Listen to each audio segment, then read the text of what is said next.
Hi dears, എല്ലാവർക്കും പുതിയ വീഡിയോയിലേക്ക് സ്വാഗതം. അപ്പോൾ 2 ദിവസമായിട്ട് വീഡിയോ ഒന്നും ഉണ്ടായില്ല, സുഖമല്ലായിരുന്നു. പിന്നെ കുറച്ച് തിരക്കും ഒരു സ്ഥലങ്ങളിലേക്കൊക്കെ പോകാനും ഒക്കെ ഉണ്ടായി, പല്ലുവേദനയൊക്കെ ഉണ്ടായി. അപ്പോൾ അതൊക്കെ കാരണം കേട്ടോ വീഡിയോ ഇല്ലാതിരുന്നത്. അപ്പോൾ ഇന്ന് രാവിലെ ബ്രേക്ക്ഫാസ്റ്റിന് അപ്പവും പയറുമാണ് ഉണ്ടാക്കുന്നത്. അപ്പോൾ പയറൊക്കെ ഉള്ളി മുളകൊക്കെ താളിച്ചിട്ട് പയറിട്ട് മെഴുക്ക് വരട്ടി പോലെ ആക്കിയിട്ടുണ്ട്. പിന്നെ അതിന് അപ്പം ചുട്ടുകൊണ്ടിരിക്കുന്നുണ്ട് കേട്ടോ, കലക്കി ചുട്ടപ്പാണ്. അപ്പോൾ ഇതൊക്കെ ബ്രേക്ക്ഫാസ്റ്റൊക്കെ കഴിഞ്ഞതിന് ശേഷം ഞാൻ ഉള്ളിയുടെയും സവാളയുടെയും മുട്ടത്തൊണ്ട് അങ്ങനെയൊക്കെ ഞാൻ വച്ചത് മുകളിൽ ചെടികൾക്കിടാമെന്ന് വിചാരിച്ച് മുകളിലേക്ക് വന്നതാട്ടോ. അപ്പോൾ ഇതിങ്ങനെ മഴയായതുകൊണ്ട് തന്നെ ഒന്നിനും ചെടികളുടെ അടുത്തേക്കൊന്നും വരാറൊന്നും ഉണ്ടായില്ല. അപ്പോൾ ഇപ്പോൾ വന്നപ്പോൾ 10 മണിയുമൊക്കെ നന്നായിട്ട് പൂവുണ്ടായിട്ടുണ്ട്. അപ്പോൾ അത് കണ്ടപ്പോൾ പോയി ഫോൺ എടുത്ത് വന്നിട്ട് അതൊന്ന് വീഡിയോ എടുത്തതാണ്. പിന്നെ ഇതെല്ലാം കഴിഞ്ഞിട്ട് ഞങ്ങൾക്ക് ഒരു സ്ഥലം വരെ പോകാനുണ്ട് കേട്ടോ. അപ്പോൾ പെട്ടെന്ന് തന്നെ റെഡിയായിട്ട് പോവാണ്. അപ്പോൾ ബ്രേക്ക്ഫാസ്റ്റ് ഒക്കെ കഴിഞ്ഞ് ഉടനെ തന്നെ പോയി. ചോറ് റെഡിയാക്കി വെച്ചിട്ടാണ് പോയത്, കറി ഇട്ടാക്കിയിട്ടില്ല. അപ്പോൾ വേഗം പോവാണ്. പോണത് തൃപ്പൂണിത്തുറ എന്ന് പറയുന്ന സ്ഥലത്താട്ടോ. അപ്പോൾ അവിടെ പാസ്പോർട്ട് ഓഫീസിൽ പോകാൻ വേണ്ടിയിട്ടാണ്. അങ്ങനെ പോയിക്കൊണ്ടിരിക്കുകയാണ്. അപ്പോൾ പോണ വഴിക്ക് നല്ല നല്ല കാഴ്ചകൾ, മഴയൊക്കെ കഴിഞ്ഞിട്ട് ഒരു വെയിൽ തെളിഞ്ഞപ്പോൾ ചെടികളും മരങ്ങളും ഒക്കെ നല്ല ഉഷാറായിട്ട് നിൽക്കുന്നുണ്ട്. അപ്പോൾ ഞാൻ വെറുതെ അതൊക്കെ ഒന്ന് വീഡിയോ എടുത്തതാട്ടോ. അപ്പോൾ രാവിലെ തന്നെ ഒരു 8:30-9 മണിയായപ്പോൾ തന്നെ ഞങ്ങൾ ഇറങ്ങിയിട്ടുണ്ട്. കുട്ടികളും പോയി കഴിഞ്ഞതിന് ശേഷം ഞങ്ങളും പോയത്.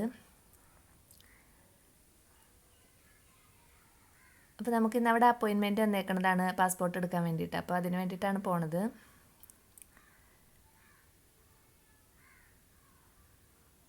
അപ്പോൾ ഞാൻ കഴിഞ്ഞ വീഡിയോയിൽ ഇതുപോലെ ഒരു ഷോർട്ട് വീഡിയോ ഇട്ടപ്പോൾ അതിന് ഓവർ സ്പീഡാണെന്ന് പറഞ്ഞിട്ട് കമൻറ്റ് ഉണ്ടായിട്ട്. ഓവർ സ്പീഡല്ല, പോയത് ഇതേ സ്പീഡിലാണ്, പക്ഷേ 1 മിനിറ്റിൽ നമുക്ക് ആ വീഡിയോ കൊള്ളിക്കണമല്ലോ. അപ്പോൾ അതിന് വേണ്ടിയിട്ട് ഞാൻ വീഡിയോയുടെ സ്പീഡ് കൂട്ടിയിട്ടതാട്ടോ. അപ്പോൾ ഇത് നമ്മൾ പോണ വഴിക്ക് തന്നെയാണ്, തൃപ്പൂണിത്തുറയിൽ തന്നെയാണ് ഹിൽ പാലസ്. അപ്പോൾ നമ്മൾ അവിടെ എത്തുമ്പോൾ നമുക്ക് അപ്പോയിൻമെൻറ്റ് പറഞ്ഞ ടൈം ആയിട്ടുണ്ടായില്ല. അപ്പോൾ ഞങ്ങൾ വെറുതെ നേരം കളയാൻ വേണ്ടിയിട്ട് ഹിൽ പാലസിലും കയറിയായിരുന്നു. അതിൻ്റെയൊക്കെ ഞാൻ കുറേ വീഡിയോ ഒക്കെ എടുത്ത് വെച്ചിട്ടുണ്ട്. അപ്പോൾ അവിടെ വീഡിയോ അലൗഡ് അല്ല കേട്ടോ, നമുക്ക് ഫോട്ടോ എടുക്കാം, വീഡിയോ അലൗഡ് അല്ല. അപ്പോൾ ഇനി അത് അപ്ലോഡ് ചെയ്താൽ എന്തെങ്കിലും ഞാൻ പ്രശ്നമുണ്ടോ എന്ന് വിചാരിച്ചിട്ട് അപ്ലോഡ് ചെയ്തില്ല. അങ്ങനെ നമ്മുടെ കാര്യങ്ങളൊക്കെ കഴിഞ്ഞ് തിരിച്ചു വന്ന വഴിക്ക് ഊണ് കഴിക്കാനൊക്കെ കയറി കേട്ടോ. അപ്പോൾ നല്ല പ്യുവർ വെജിറ്റേറിയൻ ഹോട്ടലിൽ നിന്നൊക്കെ കണ്ട് നല്ല അടിപൊളി ബോർഡൊക്കെ കണ്ട് കയറിയതാണ്. പക്ഷേ ഊണ് അത്ര സുഖമൊന്നും ഉണ്ടായില്ല കേട്ടോ. ഒരു ആവറേജ് ഒരു ഊണ്, ആവറേജ് ഒന്നും പറയാനില്ല, വിശപ്പുള്ളത് കൊണ്ട് കഴിച്ചാൽ അത്രേ ഉള്ളൂ. ഒട്ടും തന്നെ ഇഷ്ടപ്പെട്ടില്ല ആ ഊണ്. പായസമൊക്കെ ഉണ്ടായെങ്കിലും ഒരു സുഖം ഉണ്ടായില്ല. അങ്ങനെ പിന്നെ 3 മണിയാവണതിന് മുമ്പ് തന്നെ വീടെത്തി കേട്ടോ. വീടെത്തി കഴിഞ്ഞപ്പോൾ ഒരു മഴയും പെയ്തു. അപ്പോൾ നോക്കുമ്പോൾ മുറ്റത്ത് റോസൊക്കെ മഴവെള്ളത്തിൽ കുളിച്ചങ്ങനെ നിൽക്കണം. അപ്പോൾ അത് കണ്ടപ്പോൾ നല്ല ഭംഗിയാണ്. അപ്പോൾ വീണ്ടും ഞാൻ മുറ്റത്തേക്ക് ഇറങ്ങിയതിപ്പോൾ മൈലാഞ്ചിയില പറിക്കാൻ വേണ്ടി ഇറങ്ങിയതാണ്. അപ്പോഴാണ് പൂക്കളൊക്കെ മഴവെള്ളത്തിൽ കുളിച്ചങ്ങനെ നിൽക്കണത്. അപ്പോൾ പിന്നെ അതും ഒന്ന് വീഡിയോ എടുത്തിട്ടോ. അപ്പോൾ നല്ല കട്ട റോസയാണ്, അതിൻ്റെ തന്നെ വൈറ്റ് കളറും ഉണ്ട്. അപ്പോൾ രണ്ടിലും പൂവുണ്ടായിട്ടുണ്ട്. അപ്പോൾ വെയിലൊക്കെ കിട്ടണോണ്ട് നന്നായിട്ട് തന്നെ പൂവും മുട്ടൊക്കെ നിൽക്കുന്നുണ്ട്. അങ്ങനെ മൈലാഞ്ചിയിലൊക്കെ പറിച്ചെടുത്തിട്ടുണ്ട് കേട്ടോ. കുറച്ച് മൈലാഞ്ചിയില പറിച്ചെടുത്ത് അരയ്ക്കാൻ വേണ്ടിയിട്ടാണ്. അപ്പോൾ ഇനിയിപ്പോൾ കർക്കിടക മാസമൊക്കെ ആയിട്ട് മൈലാഞ്ചിയുടെ ഇലയൊക്കെ അരച്ച് നഖങ്ങളിലൊക്കെ ഇട്ട് കൊടുത്താൽ കുഴിനഖത്തിനും എല്ലാത്തിനും നല്ലതായിട്ട്. അണുക്കൾക്ക് കൈയുടെ ഉള്ളം കൈയിലും കാലിലൊക്കെ ഇട്ട് കൊടുക്കും.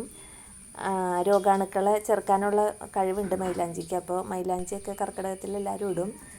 ഞാനിപ്പോൾ ഹെന്ന ചെയ്യാൻ വേണ്ടിയിട്ട് അരച്ചതാട്ടോ, ഞാനത് അരച്ച് കൊടുത്തിട്ടുണ്ട്. അങ്ങനെ മൈലാഞ്ചിയൊക്കെ അമ്മിക്കല്ലിൽ വെച്ചാണ് അരച്ചത്. അരച്ച് കഴിഞ്ഞപ്പോൾ തന്നെ കൈയൊക്കെ ചുമന്നിട്ടുണ്ട്.